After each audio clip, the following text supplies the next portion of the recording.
Important que je voulais qu'on soulève ici, c'était surtout parce qu'aujourd'hui, c'est le World Cleanup Day, c'est la journée internationale donc, du nettoyage de la planète, où le Sénégal n'est pas en reste. On l'a vu avec beaucoup d'acteurs qui sont là, tels que la Jeune Chambre internationale et d'autres jeunes qui sont là également. Et ce que je voudrais que l'on fasse, c'est que c'est également la journée internationale de la paix. Et je voudrais que vous lanciez un message à la jeunesse pour faire la corrélation entre la salubrité et la paix. Et aujourd'hui, parce que ce qui est important et ce que nous avons noté, tout à l'heure à 13h, on va faire une marche avec l'ensemble des acteurs qui sont ici, Ecolibri, World, Let's Do It, GCI et d'autres organisations pour la paix et la salubrité au Sénégal et dans le monde. Je veux que vous puissiez lancer un message aux jeunes pour leur parler de la paix aujourd'hui. Parce que cette dimension, c'est incontournable. Pour mobiliser, il faut d'abord être en paix.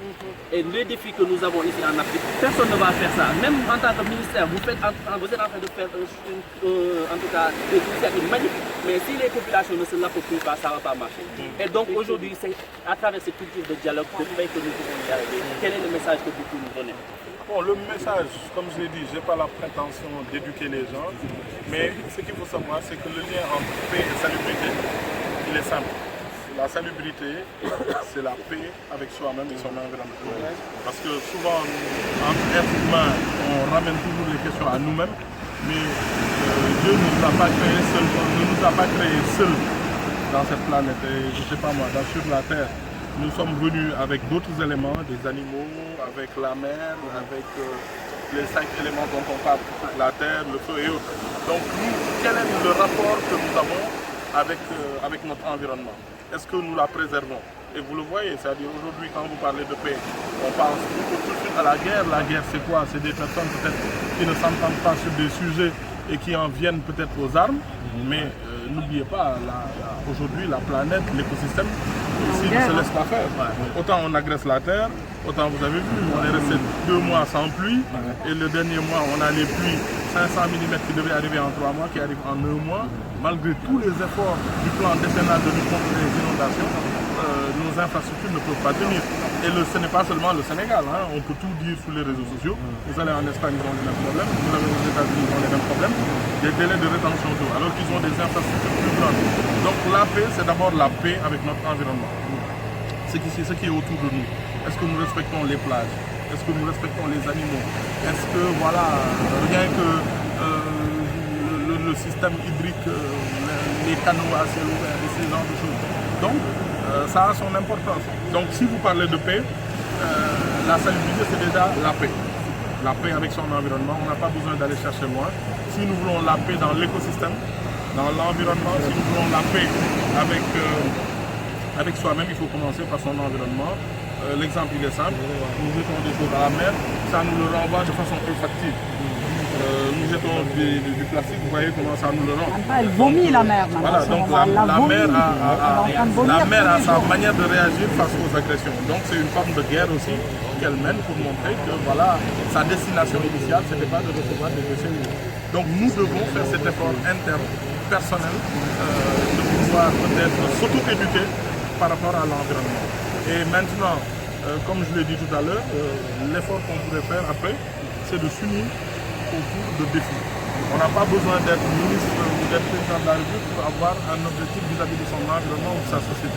Aujourd'hui, qui que nous sommes, nous pouvons être 5, 10 personnes avec de menus moyens, mais nous avons notre détermination, nous avons nos besoins pour marcher, nous avons le minimum de savoir pour échanger avec les gens et les sensibiliser sur les périls qui nous guettent. Les périls qui nous guettent, c'est ça. Moi, j'étais un bon acheteur de poissons ici à Soubilou, je connais toutes les gens qui vendent le poisson. Avant, j'avais beaucoup de frustration à voir, par exemple, que les déchets venant des produits halieutiques étaient jetés sur place, qu'il y avait des remontées d'eau. C'était difficile. Mais je le constatais, mon éducation ne me permettait pas de critiquer. Mais aujourd'hui, je suis à une position où mes frustrations personnelles, je dois les transformer en projet collectif. Je dois pouvoir dire, j'ai vu des difficultés d'un acheteur de poissons que je suis, mais ma position ministérielle aujourd'hui me permet d'agir, de sensibiliser, de dire Maha Tamsir, organisons-nous, est-ce qu'on peut faire ceci, cela. Donc c'est ça, la politique en réalité c'est ça, c'est transformer ces frustrations personnelle, c'est une façon de citoyen. Lorsque vous êtes au pouvoir, vous avez maintenant le devoir d'agir, pas seulement de constater des difficultés de ce type. Donc moi, je suis ouvert à vous. Si vous avez des projets ou des dispositifs que vous voulez me proposer, qu'on le fasse ensemble et qu'on puisse améliorer. Rien que le site de Soumbédioune, en une année, si nous arrivons à faire prendre conscience aux gens, mobiliser des entreprises, mobiliser les moyens de l'État, de façon à tripler cette plage, qu'elle ait peut-être son lustre dans le temps, surtout les acteurs de la plage. Oui, les acteurs. Parce que s'ils ont plus d'implication, s'ils ne se l'approprient pas et qu'ils le fassent de façon continue, sans intervention de l'État, sans intervention des associations, ça ne servira à rien. Et nous avons deux propositions, monsieur le ministre, en tant que la JCI, parce que nous avons travaillé sur un cadre qui s'appelle le cadre JCI des coopératives. C'est un cadre que nous utilisons depuis maintenant plusieurs décennies dans plusieurs communautés, qui permet d'identifier des problèmes, de les analyser, de trouver des solutions et d'appeler des partenaires pour agir. Et c'est pour ça que nous avons initié également une campagne que je dirige même au Sénégal, qui s'appelle la campagne Africa. L'objectif c'est simple, c'est inspirer, éduquer et engager les jeunes à être la solution aux défis de l'Afrique. Nous, ce que nous voulons dans les années à venir, c'est que lorsqu'on a des problèmes, que l'on gère ça, que l'on dise au ministère, on a géré ces problèmes-là. Faites ça pour d'autres. On ne veut plus que les choses viennent de vous, mais on veut que les choses viennent des populations.